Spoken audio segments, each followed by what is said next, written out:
But there was major breaking news on Monday afternoon regarding one of City's primary transfer target, obviously Florian Wirtz.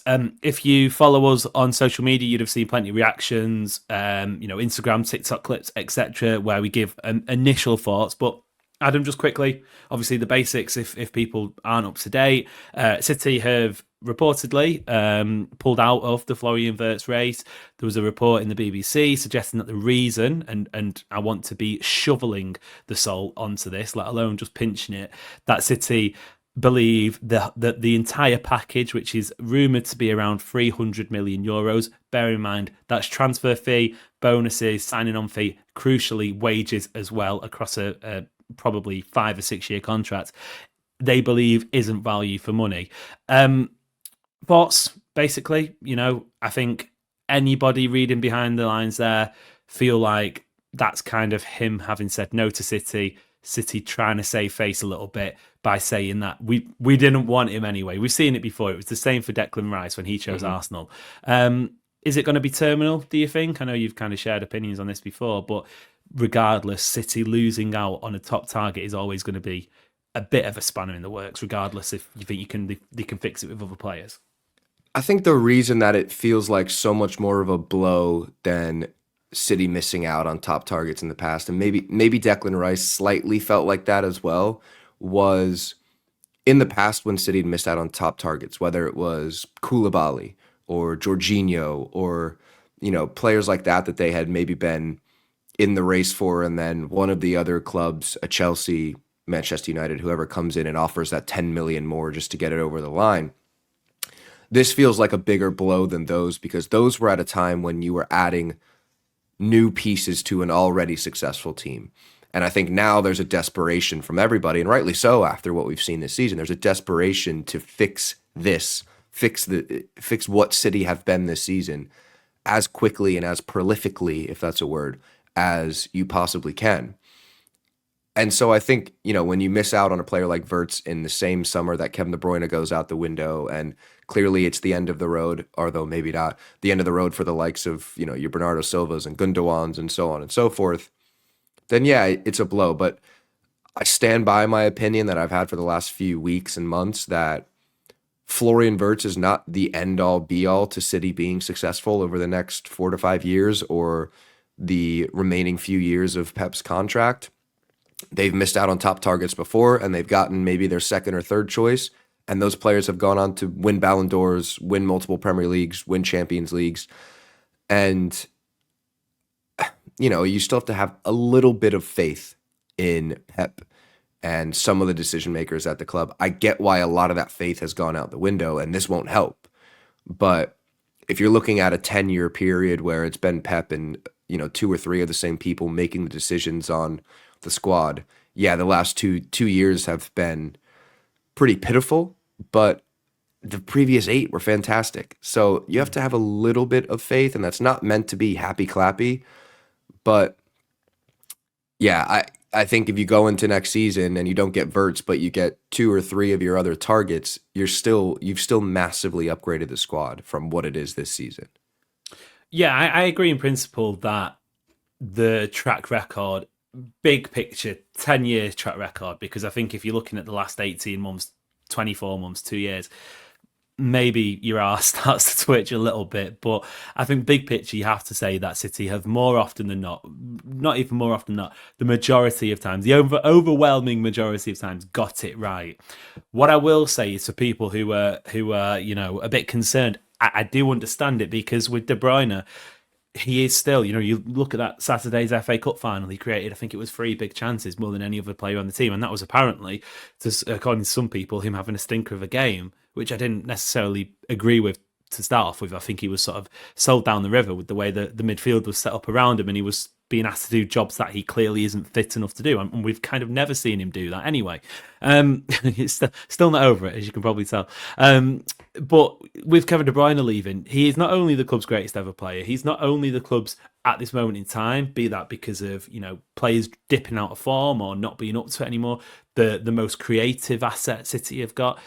So I do see why there would be that disappointment of not going out and getting that ready-made replacement. I think the only other time we had this was possibly when Aguero leaves. They miss out on Harry Kane.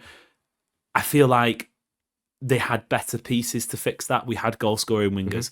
Wingers right now are not creating, not scoring goals.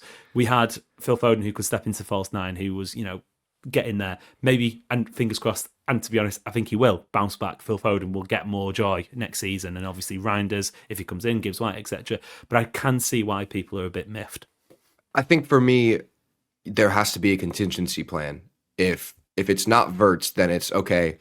We don't maybe want to splash this 300 odd million euros over 5 seasons on one player, but let's put that 300 million towards Rodrigo and Reinders and maybe Morgan Gibbs White, and then you can say, okay, in this one summer window, you're starting to refresh things, you're starting to rebuild, a front six that can play together. When you consider Marmoush came in and has been pretty successful, a front six that can play together for 4 or 5 seasons or more. But if, like we've seen with Declan Rice and we've seen with recently, just caveat here, I don't think City's issues in squad building the last few seasons have been missing out on top targets. It's seemingly giving up on trying to fill that hole they were trying to fill with that top target, because Declan Rice doesn't come in, they don't really go out and get anyone else. It was Bellingham, Rice, Paqueta, Nunes. Like, there's no linear thinking there at all. It's not like, you're trying to go out and get Jorginho and you can't get him, so you get Rodri, who you understand how you go from Jorginho, Napoli's Jorginho, to Rodri. You understand how you get there. You don't understand how you get from Bellingham to Mateus Nunes. So for me, there has to be a contingency plan without Wirtz. If we can't get Wirtz in, we're gonna try and bring in the production we expected to get from Wirtz from 2 or 3 other people. And if that's the case, fine. Then I have full trust in Pep going forward with Rodrigo and Reinders and Morgan Gibbs White, and hopefully refreshed Foden and Marmoush in his first full season and all that kind of stuff. Then you have to have faith in Pep and City, being able to move forward with that set of players. But if it's we didn't get Wirtz, let's rely on Doku and Savinho and Bernardo Silva and Kovacic again, then it's like, then you get why people are feeling like it's slipping into a legit crisis. What do you think, just quickly, because again, we haven't spoke about the match that's going on tonight. What do you think would represent, what do you want City's midfield to look like next season? What, off the top of my head, some of the players who have been linked, both concrete and sort of, how do you, like, Twitter names, Twitter suggestions. Reinders, Morgan Gibbs White, Xavi Simons, Eze from Palace, Ryan Shirky. Who coming in and I guess going out makes you confident about City's midfield? I think if you go out and get some combination, so 2 of Dani Olmo, Reinders, Morgan Gibbs White, some of the other names I don't think are really at that level yet. Like Eze, he's going to be 28 next season. I mean, are you going to go out and... He's proper big fish in a small pond. He's also one of those players that people think like stopped aging at 21. He's not that. He's not the young kid from QPR anymore. He's far past that. If you go out and you get Reinders and Morgan Gibbs White, and you sprinkle in Nico Gonzalez, who at one point was considered, mini Rodri, quote unquote mini Rodri, and Rodri coming back, and if you get those players, but you also get goals from the wing, go out and get Rodrigo, you find a more, harmonious way for Haaland and Marmoush to play together. Again, we've said this so many times. It's like, if you get a couple of more industrial midfielders in the midfield, like Morgan Gibbs White and Reinders, but then you've got Marmoush and Rodrigo on either side of Haaland, then you say, okay, I feel like there's a lot more goals in that team than if it's an industrious midfield and Doku and Savinho still trying to create everything. Then you're like, we're in the same position as last season. But with, let's put it this way. I'd rather have Rodrigo, Reinders, and Morgan Gibbs White than Wirtz by himself. Yeah, I think you look at PSG's midfield, which has been lauded as probably the best in Europe this season.